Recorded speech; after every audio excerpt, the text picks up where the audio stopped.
5 August Sherpur জেলা কারাগার ভাঙচুর করে একটা পক্ষ। সে সময়ের ভাঙচুর, লুটপাট ও অগ্নিসংযোগে কারাগার থেকে পালিয়ে যায় 518 জন বন্দী। এরপর থেকেই বন্ধ হয়ে যায় জেলা কারাগারের কার্যক্রম। পরবর্তীতে নতুন আসামিদের জামালপুর জেলা কারাগারে বন্দী রাখা হয়। জামালপুর থেকে আসামি আনা নেয়া ছিল ঝুঁকিপূর্ণ।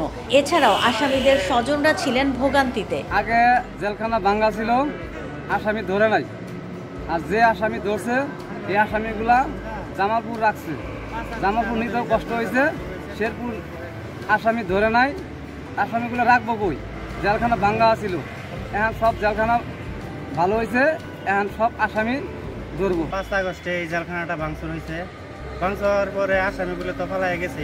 কিছু আসামি হাজিরা দিছে, হাজিরা দেওয়ার পরে এখানকার এই জেলখানাটা পূর্ণাঙ্গভাবে ঠিক করে মেরামত করা হয়েছে। মেরামত করার পরে ভালো হয়েছে। জেলখানা না থাকার সুযোগে অপরাধীরা চোখের সামনে ঘুরে বেরিয়েছে। জায়গা সংকটে পুলিশ তাদেরকে গ্রেপ্তার করেনি। এমনকি ছাত্র আন্দোলনে হত্যা মামলার আসামিরাও অনেকেই প্রকাশ্যে ছিল।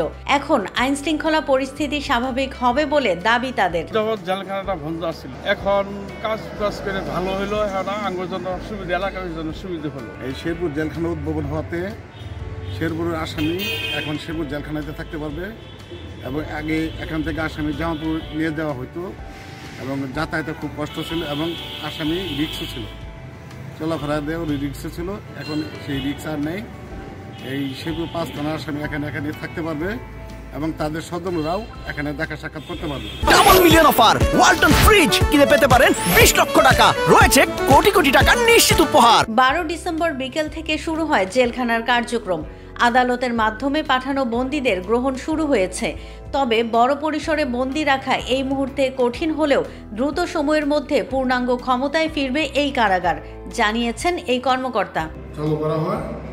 এখন আমরা সদর কোর্টে গ্রেপ্তারকৃত এবং আগমনকৃত বন্দী সহ জামালপুর কারাগার থেকে বন্দীদেরকে ক্রমান্বয়ে শেরপুর কারাগারে নিয়ে আসবো।